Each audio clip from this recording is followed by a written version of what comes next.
Hey guys, so let's continue with the United Kingdom. We're gonna talk about the kind of the structure and the function of their government. The idea of checks and balances is a little different than checks and balances in the United Kingdom than they are in Mexico than they are in the United States, just because of the way their legislature is set up. So um, last time we talked about the idea of sovereignty and how it is has changed, or not necessarily sovereignty. Democracy, probably a better way. Power has changed, shifted from the hands of the monarch to the hands of a group of elected officials. So now we're going to look a little bit closer at the concept of parliament and what parliament is. So we have the monarch who has no actual power, who is on the outside looking in, stands as the head of state, kind of a figure for the country that represents national pride. And then you have this building on the Thames River of Parliament. And Parliament actually houses the House of Lords and the House of Commons. So you have this bicameral legislature, which we talked about last time. The House of Commons represents the citizens of the country, the population. The House of Lords represents something different, kind of tradition, really, more than anything. So this is also traditional legitimacy that is encompassed by the House of Lords.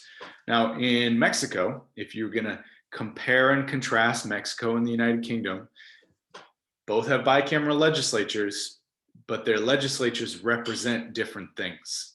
Okay. The upper house of the Mexican legislature represents regional governments. The upper house of the British legislature represents tradition. So you can start to look at this second government and compare where they stack up as far as similarities are concerned, and differences. Another major difference, not major difference actually, but a difference would be how the lower house is elected, which we're going to spend a little bit more time talking about. All right, so now we have the House of Commons. Let's kind of flesh out the nuts and bolts of it. There are 650 members. Okay, this is a map of the United Kingdom. Now, if there are 650 members to the House of Commons, how many districts do you think there are? If you're going to look here, should we count them? There's 1, 2, 3, 4.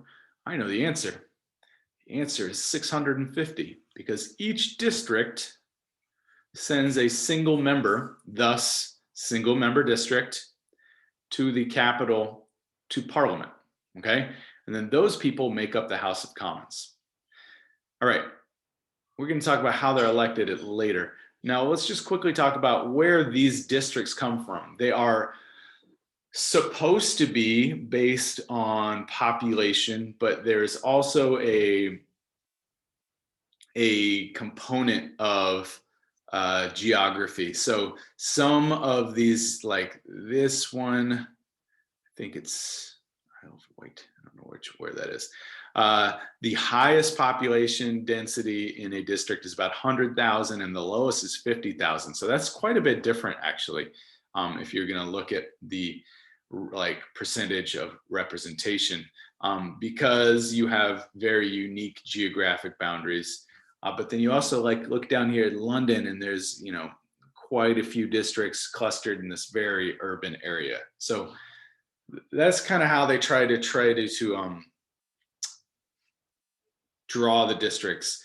There is, we won't get into the actual drawing of districts too much. There are elections every 5 years for all 650 positions. Those are not rotating, like you might see in the Senate and the House of Representatives, where you actually not everybody goes up for election at the same time. A general election in the United Kingdom is a general election, and all 650 seats are back on the ballot. Now, here's the thing about these. When you vote for a national election in the United Kingdom, you vote for one person.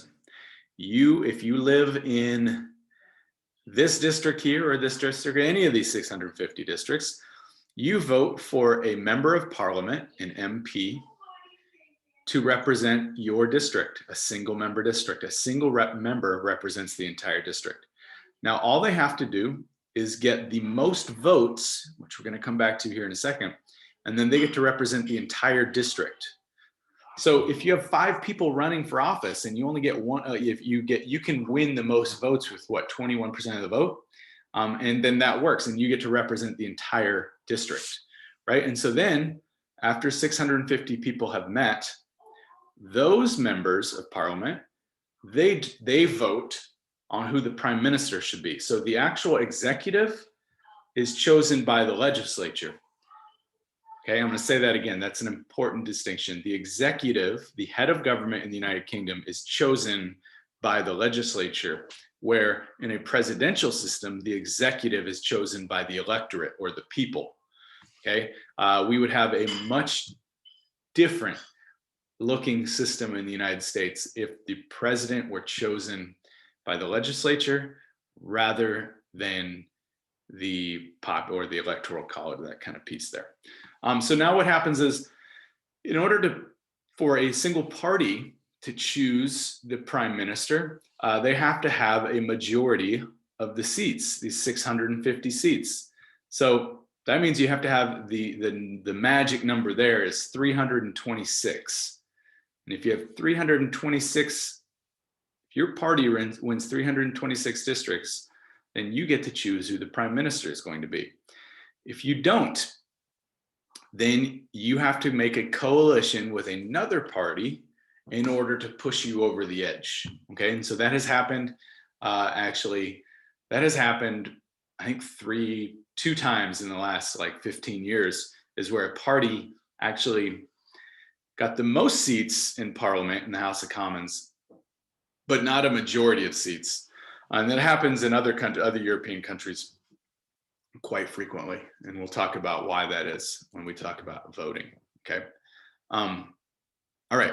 Next, balancing power between the House of Commons and the Prime Minister. So it is important that the idea of checks and balances are much different between the executive and the legislature in a parliamentary system, for the fact that the Prime Minister is elected as a member of Parliament and then becomes the executive. They are not separately elected. So they kind of have the moniker, the title of the first among equals, meaning before they were the prime minister, they are also a member of parliament. So the head of government is also the executor of the laws, is also the head of creating the laws.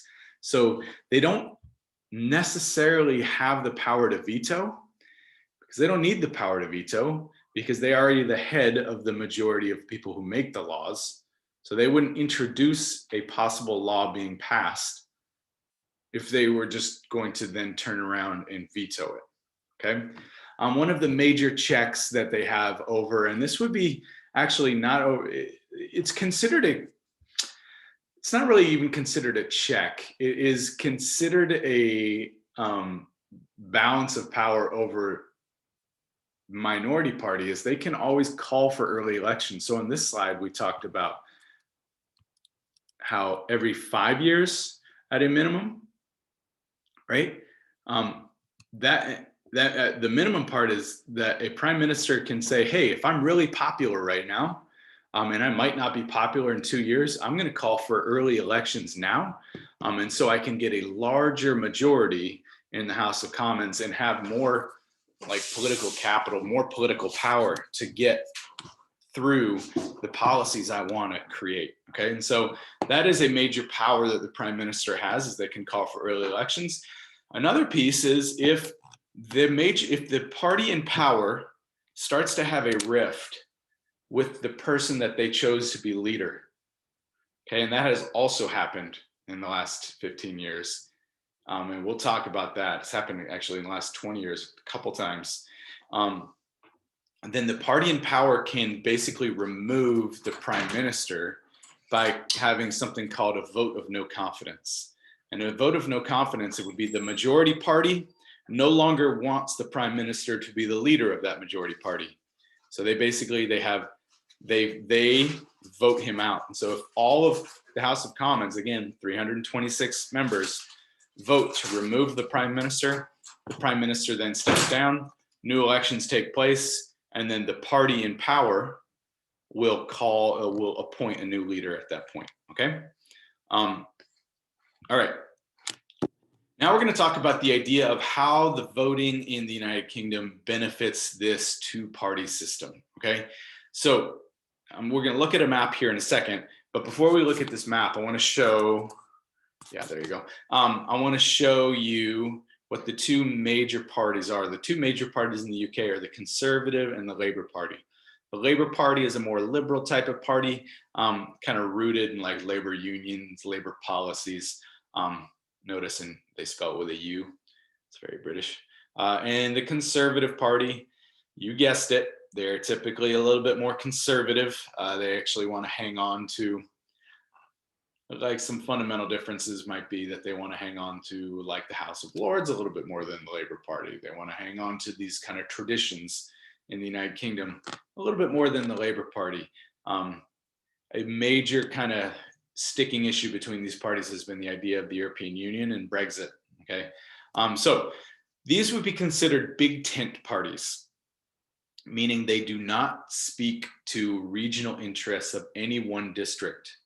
These big tent parties have policies that affect the entire country, right? Their policies affect the entire country rather than small kind of groups of constituents, people, okay? Now, these are the two major parties in the United Kingdom. And here's the thing, first past the post, that's what FPTP is. I'm gonna go ahead and write that in real time. First past the post. That means whoever gets the most votes in a district, we talked about last time, wins the district. So let's look at some results and see how this looks like. Okay, this is the last election, 2019. This is actually following the vote of no confidence of Theresa May, I believe, and a new government was created, and Boris Johnson was actually the prime minister that was chosen to lead the Conservative Party. So if you look here, remember I said 326 is the threshold. They got 365 seats. So that looks like it's well over 50% of the 650 seats, right? 650 seats, 326 would be 51%. They got 365. So what percentage of the total vote do you think they got? Take a second, think about it. Scroll on down. They got 43% of the total vote. Okay? How does that work? How do you get 43% of the vote and still get, like, I don't know, 55, 56% of the seats? 57, I don't know. Can't figure that out off the top of my head. And that's because they don't need to win. Like in all these blue districts, they don't need to win 50% of the vote in each individual district. They just need to get enough votes to beat the other people. And so if you look here, there's quite a few different parties, right? You have quite a few different parties that got substantial votes. You have the Liberal Democrat, Scottish National Party, Green Party, Labour Party, Conservative Party. So if all of them were running in a district, you would only need to get 21% of the votes in those districts. Another thing that this map shows us is the red is Labour, much more popular in urban areas, right? It looks like the blue more largely outnumbers them than they actually do, because they represent bigger kind of rural districts where the urban districts are much, much smaller. And so if you look around here, look how many districts I'm hitting there. Okay, especially around London. And those districts actually have the same amount of people, right? And so about 33% of the people in the United Kingdom voted Labour. Now, the reason that these two parties are the most popular is two things. First thing is they're English. We've already talked about people in England make up the majority of the population. Another thing is all of these other fringe parties, Scottish National Party, Democratic Unionist Party, Sinn Féin, those are very regional. These parties are only really about Northern Ireland. This is only about Scotland, And so if you have the minority of the population in these two spaces, you're not going to win any votes down here. You're not going to be on the ballot down here in England. So there's no way that you're going to win a majority of the 650 seats. Now, I want you to think about this. If the voting system was changed to proportional, what would how would it look different? So that means if you didn't count the amount of elections won, they wouldn't have won 365 elections, right? If you counted just by the percentage of votes, they would have won 43% of the seats, which would mean they would have had to create a coalition with another group, probably the Liberal Democrats, to win them over 50%. So the way elections are run in the United Kingdom are also a very political issue. The Conservative Party loves it. Nobody else really likes it. The Labour Party is okay with it. Okay. All these minor parties don't like it because it doesn't represent how popular their movement actually is. Another piece which makes it even more confusing is you don't even have to live in the district you run in. So some people, like in a lot of European countries, you just vote for a political party, not based on the district, right? Because if you don't have to live in the district that you run in, then you're not really representing that district. Okay, so that is another piece. And in other European countries, they often have coalition governments because they rarely have one party that wins the majority. It's more like this, and it leads to coalitions. Okay, so that's that. And let's quickly just talk about the House of Lords. So House of Lords, why it is still around is one thing is it serves as this kind of advisory board. It can delay legislation for up to a year. That is, power has slowly been stripped from it. That is kind of the idea of gradualism. You can no longer inherit your positions in the House of Lords. You get appointed, actually appointed by the Prime Minister, confirmed by the monarch, and it is largely actually a position that is given to massive donors. So if you look at like David Cameron, who's a conservative prime minister, he appointed, and there's no limit, he appointed a whole bunch of people, hundreds, I think, to the House of Lords that I might be making that number up. I'm gonna fact check myself. To the House of Lords, and if you look at the number of pounds, the amount of money that the people that he appointed to the House of Lords donated to the Conservative Party, it is a staggering amount. And so a lot of critics just say that people are just buying their way on the House of Lords into this kind of pseudo policy making piece. And then people will say, well, they represent people who otherwise would not be in the government. And that's not necessarily true. I think I saw that 6% of the House of Lords are ethnic minorities, where that in no way reflects the population of the United Kingdom.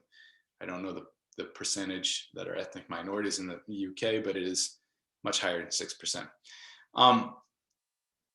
So we are going to wrap it up there. So what I want you to get from today is basically the structure of Parliament, what the two houses are, which one's more powerful. It's the House of Commons. What they can do, okay, what the structure is, why the election system in the UK benefits the big parties, and how it would be different if the votes were tabulated a different way. And I think that is pretty good. So have a good weekend, everybody. I'll see you when I see you.